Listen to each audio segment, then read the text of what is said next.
Éric Le Saint, nous a indiqué, dans sa présentation, sur Miasme TV,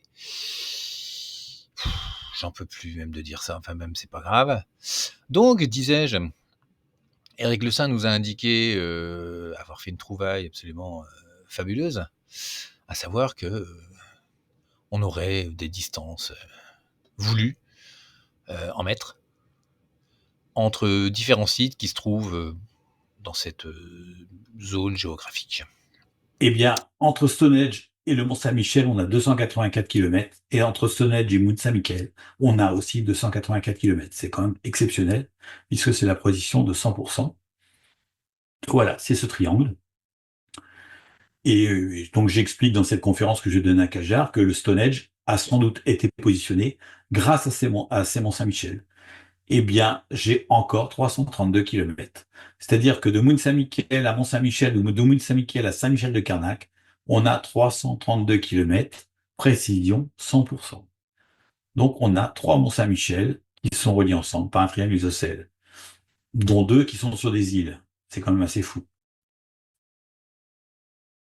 Donc du Louvre au Mont-Saint-Michel, on a 284 kilomètres. De Mont-Saint-Michel à Stonehenge, 284 kilomètres.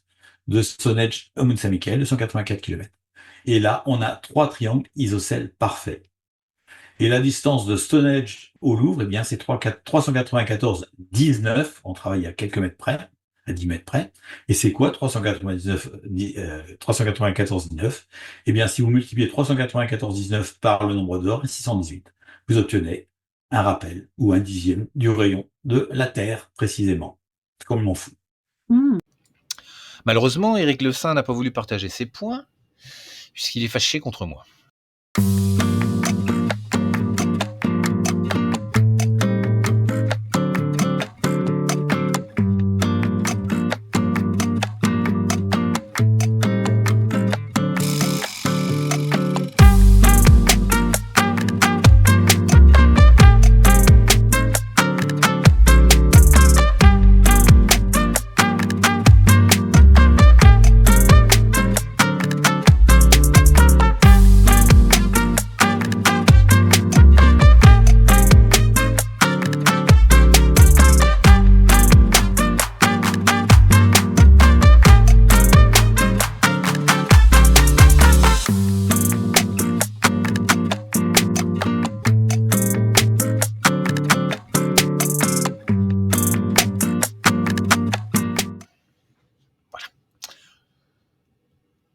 C'est pas grave, hein. On va demander à Google Earth de nous positionner les points. Donc, parmi tous ces points, on va s'intéresser principalement à 2 d'entre eux, dans un premier temps, à savoir le Mont-Saint-Michel. Donc là, je demande gentiment, poliment à Google Earth de nous positionner le Mont-Saint-Michel, ce qu'il fait. Oh, qu'est-ce qu'il est gentil, ce logiciel. Allez, on va mettre notre petit curseur ici, voilà, et on va l'appeler Mont-Saint-Michel. Attends, si on pouvait l'appeler autrement, c'est pas. Donc voilà. Deuxième point intéressant, le Mont Saint-Michel. Mont Saint-Michel.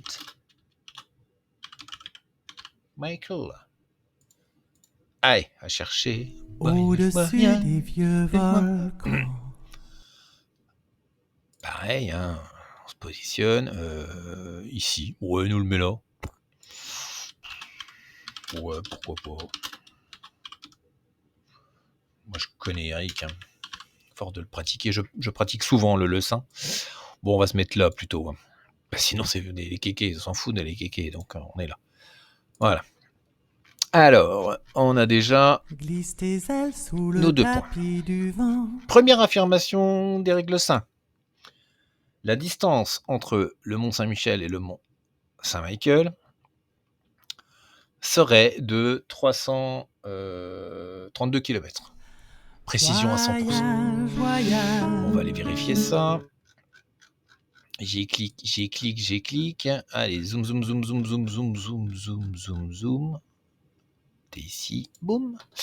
On va au Mont Saint-Michel. Et on a combien?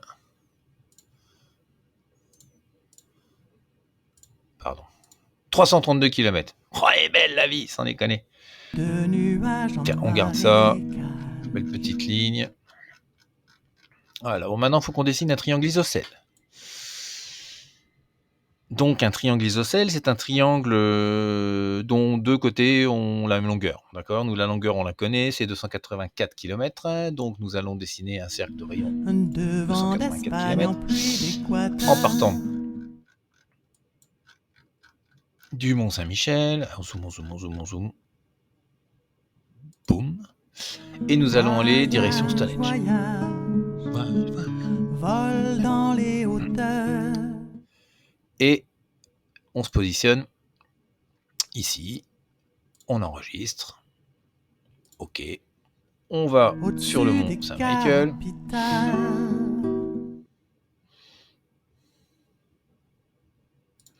On va tracer un cercle entre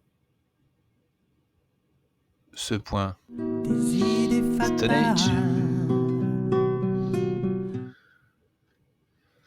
Voilà. On croise nos cercles. Voilà. Boum. Enregistré. Tout va bien. Maintenant, on va faire les vérifications. Alors, quelle distance avons-nous entre eux? Tiens, on va mettre un point avant, quand même. Pas les sauvages. On va mettre un X. Un X marque l'emplacement. Voilà. Allez. On va tracer une ligne. Donc, première vérification. On va vérifier la distance entre Stonehenge et le Mont Saint-Michael. Regarde l'océan. On pointe. Boum. On enregistre. Donc, 284 km, c'est quand même assez fabuleux. On va retourner sur notre X qui marque l'emplacement du trésor. Et quelle distance avons-nous entre ce X? Ouais, je sais. Soyons précis, c'est scientifique tout ce qu'on fait avec Google Earth. Allons vers Mont-Saint-Michel. Que la nuit et le jour. Eh bien, Mont-Saint-Michel, on clique et attention, boum, on enregistre. Tadam, 284 km.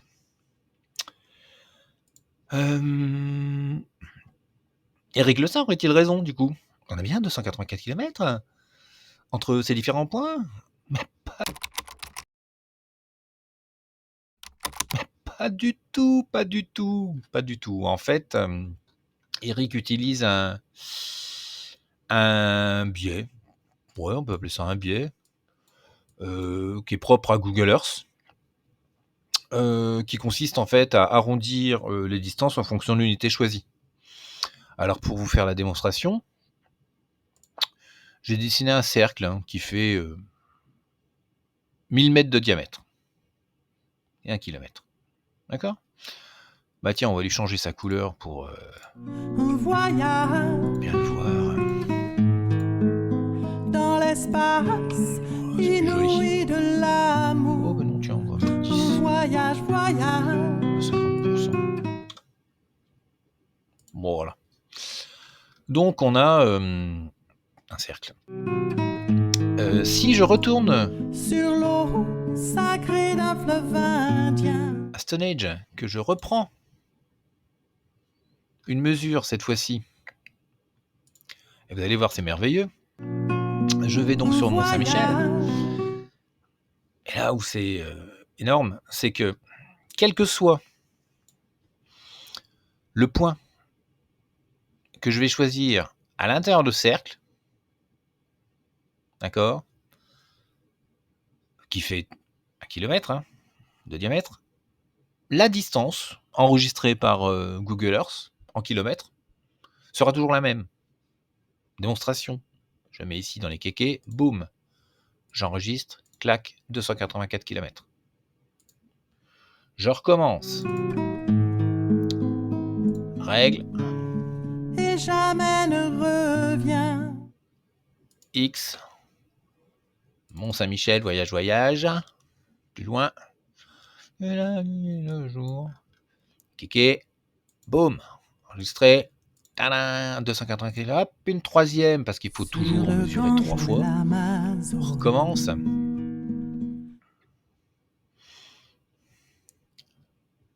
Bing, ici. C'est Michel. Hop là. Toi. Allez, dans la flotte. Boum. Enregistré. Tadam. Ah, 285 km. Pourquoi?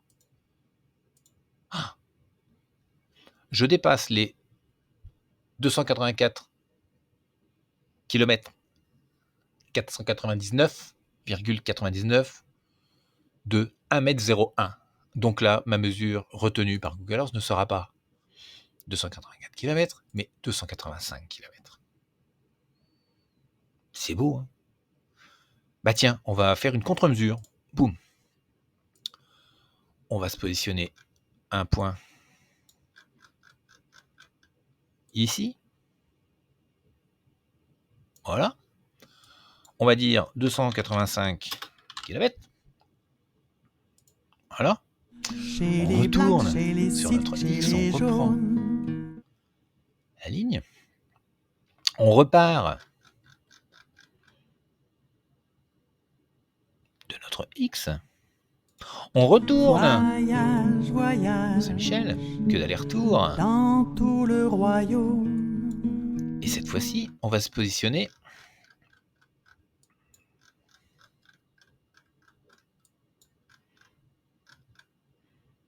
ici, sur le bord de notre curseur.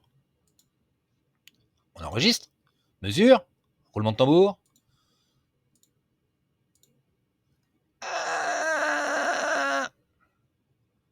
On la garde. On recommence.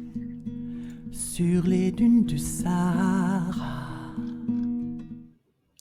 X. X. Des îles Fidji au Saint-Michel. Fujiyama. Voyage, voyage. Hop. Hop, hop, hop, hop, hop, hop, hop, hop, hop, hop. On va se mettre là. Regardez, regardez. Tac. Enregistré. Mesure. Kilomètre. 284 km. Mètre. 284 km et 499 mètres.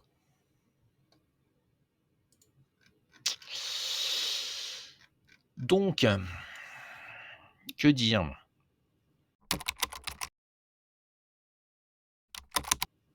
Eric Le Saint a utilisé fort judicieusement le biais de Google Earth qui consiste en fait à arrondir les distances en fonction de l'unité choisie. Puisque si on mesure la distance en kilomètres, il va passer allègrement sur les plus ou moins 499 mètres de cette mesure. C'est-à-dire qu'on va mesurer une distance comprise entre 283 km 501 et 284 km 499. Et à chaque fois, Google Earth nous donnera comme résultat une distance de 284 km. Si on prend ce trait, cette mesure, qui est de 285 km, on voit, on arrive ici, pas très loin du bord de notre cercle. Bah, si je superpose dessus notre mesure à 284 km, d'accord, on s'aperçoit qu'on est vraiment pas loin. D'ailleurs, si à un moment donné, on zoom jusqu'à ces 2 points, donc là en altitude on a 23 mètres, hein. C'est pas mal. Si maintenant on mesure notre distance en mètres,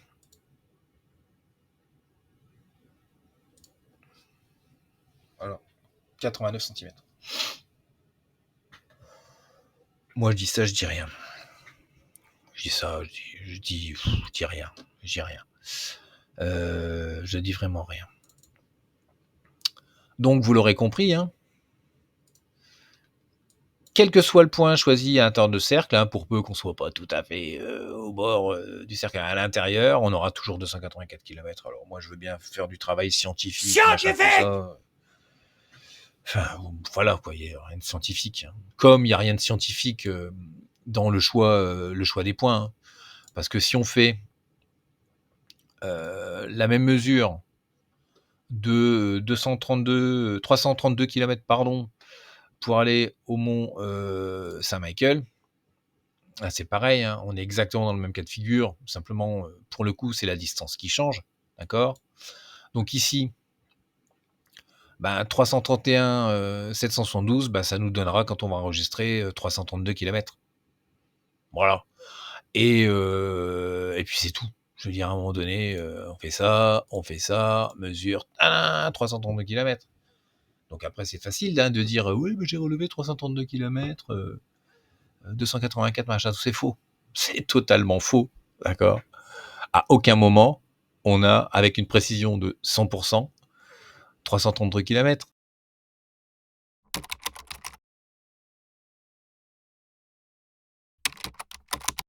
Alors, si on voulait faire des mesures scientifiques, entre guillemets, sur Google Earth, on serait quand même confronté à un problème, c'est que Google Earth, c'est un modèle mathématique, hein, d'accord? C'est une sphère, une sphère qui représente la Terre avec la plus grande précision possible, y compris au niveau de l'aplatissement au pôle, y compris au niveau de sa forme générale, mais ça reste un modèle mathématique. Et donc, le travail de Google Earth, c'est de positionner en fait des images satellites, un assemblage d'images satellites sur cette sphère, qui n'en est pas vraiment une. Le seul souci, c'est que les images sont pas placées au bon endroit. C'est un truc bête, hein, mais les images sont pas placées au bon endroit. On va aller voir, pour en parler, Mont-Saint-Michel. L'image du Mont-Saint-Michel telle que vous l'avez ici, eh ben, elle est pas bonne. La vue la meilleure qu'on pourrait avoir quelque part, c'est si on active le relief et les bâtiments en 3 dimensions. Et si je positionne ce point, voilà, et ben vous allez voir que ce point, il va suivre, à peu de choses près, le mât qui se trouve en haut de la baie du Mont-Saint-Michel au niveau du transept. D'accord? Je vais désactiver le bâtiment. Alors il y a une raison à ça, c'est que ce point, c'est un point de nivellement. C'est-à-dire que c'est un point qui permet en fait de pouvoir se repérer dans l'espace français en l'occurrence. Et ce point, il correspond à la boule qui se trouve ici. Voilà. Donc moi, je l'ai positionné ici. Donc là, si je bouge latéralement, vous allez voir, je suis revenu en 2 dimensions entre guillemets. Hein, le point se déplace. Pourquoi il se déplace? Parce qu'il a 153 mètres d'altitude, hein, sur mon Google Earth, d'accord? Par contre, j'ai mis son petit frère qui, lui, est le même point mais positionné à 0, d'accord? Donc entre ce point-là et ce point-là, on a 153 mètres. Je vais désactiver mon point 153 mètres et je vais positionner le plan de mon abbaye. Donc, mon plan est à l'échelle. La croisée du transept est au bon endroit et mon point se trouve exactement à la croisée. Donc, mon plan est correctement positionné par rapport à la réalité, à sa réalité, d'accord?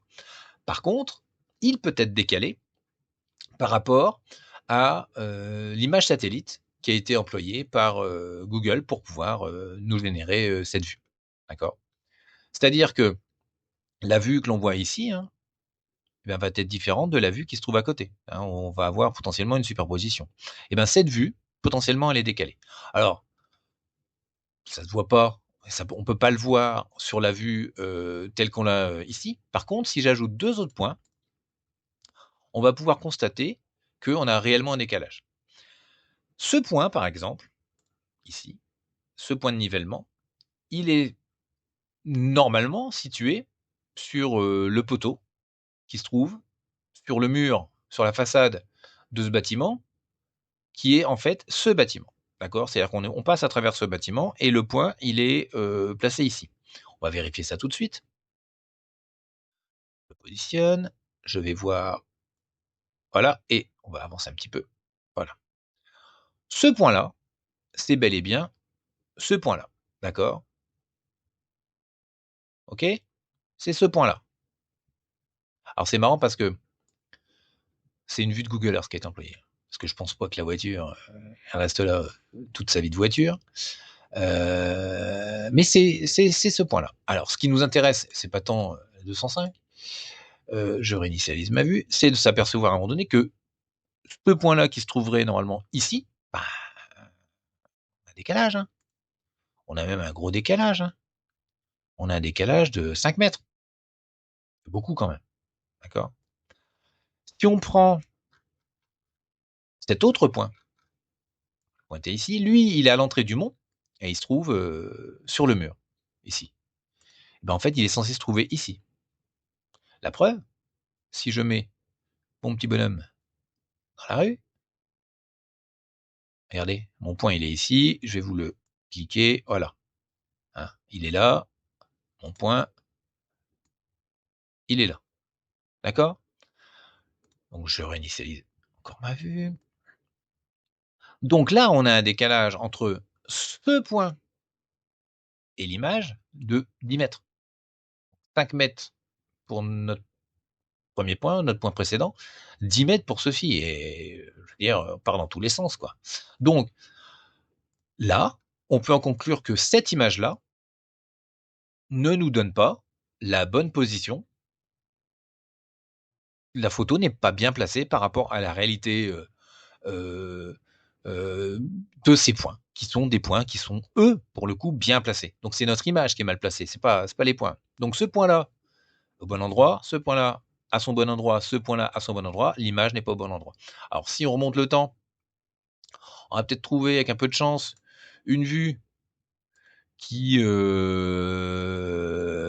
rend justice à la position de ces points. Bah, c'est pas vraiment le cas. Hein. C'est pas vraiment le cas. Hein. Donc on a vraiment un décalage systématique de ces points. Voilà, ils sont pas du tout. Donc notre vue du Mont Saint-Michel n'est pas bonne. Voilà, pas bonne. C'est-à-dire que la photo n'est pas au bon endroit. Ça ne nous empêche pas, à un moment donné, quand on a trouvé un point de nivellement vrai, de le pointer et d'aller faire un tour sur Stonehenge. Hein, Ne t'arrête pas. et de mesurer. Hein. Donc là, par rapport à un point de nivellement situé en France dont on connaît exactement la position, on peut affirmer que à 1000 mètres près, non, 500 mètres près, 400 mètres près, on n'a pas nos 284 000 mètres, on les a pas. Hein. Pas rêver, hein, d'accord? Si on devait les avoir, voilà, on serait à peu près par là. Donc il faudrait grosso modo décaler Stonehenge ici pour qu'on ait vraiment 284 000 mètres. On en est loin, on en est loin. Autre exemple pour vous montrer qu'à un moment donné, les vues de Google ne sont pas positionnées correctement, c'est quand on se rend sur le Louvre. D'accord? Donc, on va aller voir le Louvre, simplement. Au-dessus des barbelés. Alors pour le Louvre, j'ai trouvé 2 points de nivellement intéressants, parce qu'on peut les retrouver facilement sur Google Earth. Donc ce point, si on le regarde, voilà, on a un repère de nivellement qui se situe sur un pilier qui doit être par ici. D'accord? Donc à l'entrée du tunnel ici. Donc on doit avoir un point de nivellement ici, on va aller vérifier ça tout de suite. On se positionne. Ah, on lui tourne le dos, on va se remettre dans le bon sens. Et si on avance un petit peu, voilà. Notre point est ici. On le retrouve. D'ailleurs, je pense que, comme tout à l'heure, ah non, ça doit être une photo qui a été prise. Enfin bref. Donc notre point est bien ici. Je quitte Street View, je me remets. Voilà. Donc notre point, qui en réalité est ici, sur Google Earth, se retrouve 16 mètres plus loin. C'est beaucoup. je trouve. Notre deuxième point, qui lui, à la limite, on le voit presque d'ici, hein, en fait, il devrait se trouver ici, le point. Hein, si on prend, voilà, non, pas celui-ci, l'autre, voilà, on reconnaît, hein, mur, anneau, point de nivellement. Donc si on prend, toujours pareil, notre vue Street View, voilà, notre point de nivellement, il est ici, notre anneau, nos deux murs différents, d'accord? Donc, si on réinitialise notre vue et qu'on regarde, notre point, ici, est affiché ici, par Google Street View. Et il est faux sur Google Earth, d'accord? On a un décalage. Donc, on peut en conclure que l'image ici, qui constitue l'emplacement du Louvre sur Google Earth, n'est pas au bon endroit. Notre image n'est pas au bon endroit. Pour aller encore un peu plus loin, j'ai tracé, à l'aide d'une forme géométrique simple, le centre de la pyramide du Louvre, en me calant sur cette image, hein, cette vue à cette date, hein, le 16-10-2023. Donc si je regarde d'autres vues à d'autres époques, ben, on s'aperçoit que en décembre 2024, on n'est pas aligné.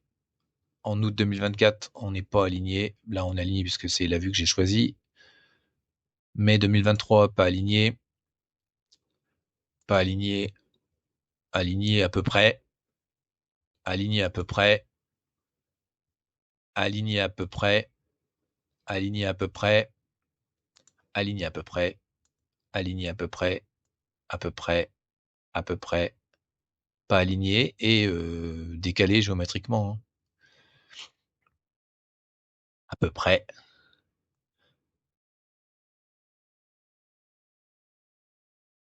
Vous allez voir, à un moment donné, ça part en sucette, ça commence. Décalé. Oh, on parle même pas. Ah. Vous voyez, on a un décalage. Alors, c'est pas forcément la dernière image qui est la meilleure. Ok, ça c'est la dernière. Il y en a pas de plus récente. D'accord. Bon. Celle-ci me semblait la plus intéressante, donc c'est celle-ci que j'ai choisie moi pour ma vue. Et je crois que c'est Google lorsqu'il la donne par défaut. Donc si on positionne, voilà, grosso modo, les différents centres du Louvre qu'on va pouvoir afficher. Donc en 2005, en 2004, en 2002, en 2001. Pour revenir à notre vue actuelle. Alors, oui, on va pouvoir mesurer avec un petit peu de précision cette distance-là. On ne sera pas à 2 centimètres près, il ne faut pas rêver, on est sur Google Earth, hein, d'accord? Mais quand il s'agira à un moment donné de mesurer une distance d'ici, et on sait que c'est pas notre centre, on sait qu'on a un décalage avec Stonehenge, y compris si on veut faire du 100%, bah on sait que notre mesure ici, c'est de la pipe, quoi. C'est de la pipe. C'est forcément faux. Ça peut pas être autrement. Puisqu'y compris notre Stonehenge va lui-même être décalé avec le temps. Si je mets le centre, est-ce que j'ai une vue de mon centre de Stonehenge? Je dois avoir une vue de mon centre de Stonehenge.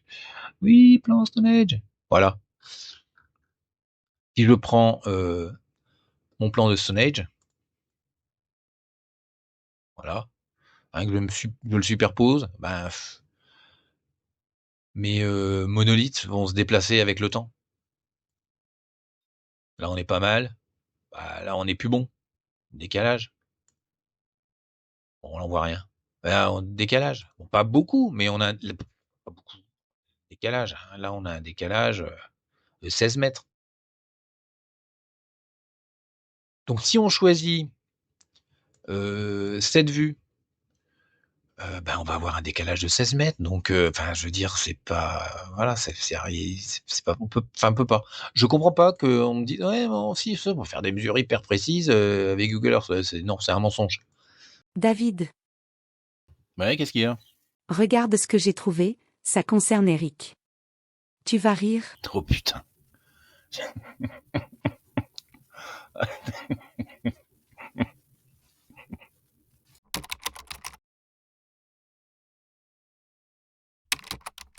Voilà. Et ce qui est important, c'est que si j'additionne ces 3 lignes, j'obtiens 33 195 km. Et 33 195 km, c'est... Je sais plus. Les 331,95 qu'on a vu tout à l'heure entre... Voilà. 331,95 multiplié par 100. Eh ouais. Donc, c'est ce qui est fantastique avec nos chercheurs.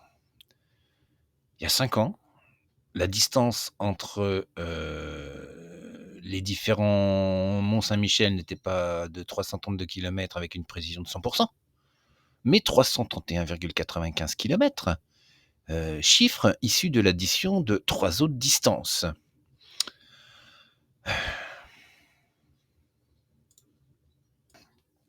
Vous voyez cette vue de Stonehenge. Ce qui est important, c'est la mesure, ici, qui est de 394,19 km. Cette mesure, c'est Eric Le Saint qui l'a fait. Et ce qui est fabuleux, c'est que il nous démontre, par cette mesure, qu'en réalité, il a fait du cherry picking. Je vais vous reproduire l'incident. Alors pour ça, nous allons nous rendre directement sur la pyramide du Louvre. Voilà, pyramide du Louvre, nous sommes en 2017, c'est-à-dire à la même date choisie par notre ami. Je vais mettre mon petit pointeur ici. Je vais ajouter ma petite punaise sur Stonehenge et je vais me rendre sur cette petite punaise. Je l'appelle maître. Et sous vos yeux ébahis, vous noterez que nous avons une distance de 394,19 km. Mais là où c'est très con, c'est que si on enregistre cette distance, qui est la longueur de la carte, d'accord ? La distance qui va être enregistrée et retenue par Google, c'est pas 394,19 km, c'est 394,12 km. Regardez, démonstration.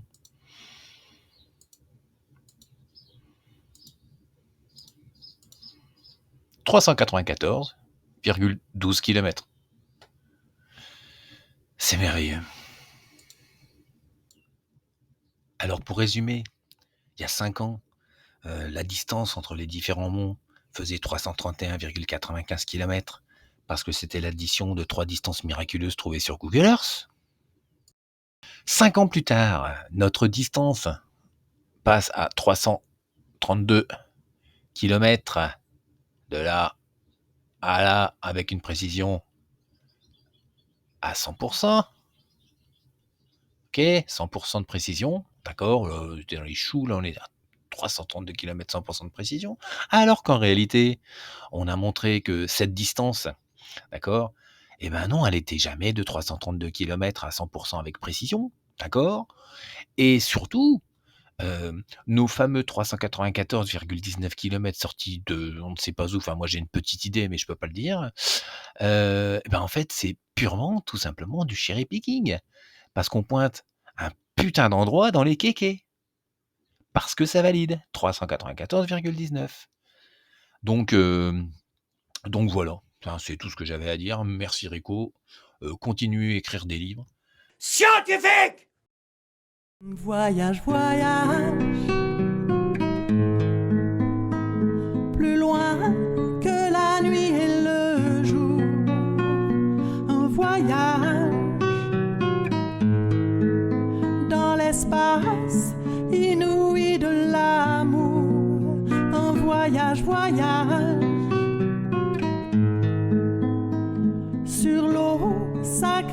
fleuve indien en voyage.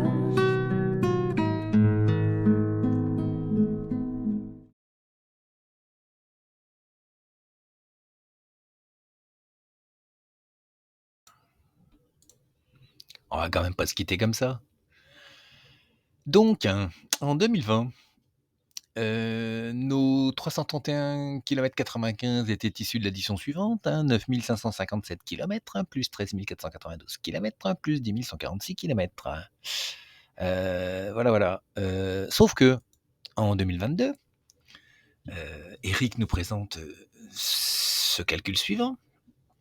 Nos 332 km sont issus de l'addition de 9 559 km, plus 13 595 km, plus 10 147 km, ce qui nous donne 33 200 km. Tout ça pris au 1/10, évidemment, 332 km. Sauf que, il y a un problème quand même. Faut déjà ajouter 2 km à nos 9 557 pour obtenir 9 559. Il faut ajouter 103 km pour passer de 13 492 km à 13 595 km. Et il faut ajouter 1 km pour passer de 10 146 km à 10 147 km. Putain, 100% de précision. Sauf que cette addition ne fait pas 33 200 km. Pas du tout. Ça fait 33 301 km. Mais d'où vient l'erreur? Elle vient de là. En fait, il ne faut pas ajouter 103 km, pas du tout. Il faut transformer nos 13 492 km en 13 494 km pour obtenir nos 33 200 km. Mais dis donc, Rico, c'est pas toi qui avais dit que si un jour tu te gourais de plus de 10 km, t'arrêtais tes recherches? Ah bah oui, mais tu t'étais déjà planté, mais t'as continué. Je pense que c'est maintenant. Voilà. Faut arrêter maintenant. Oh putain.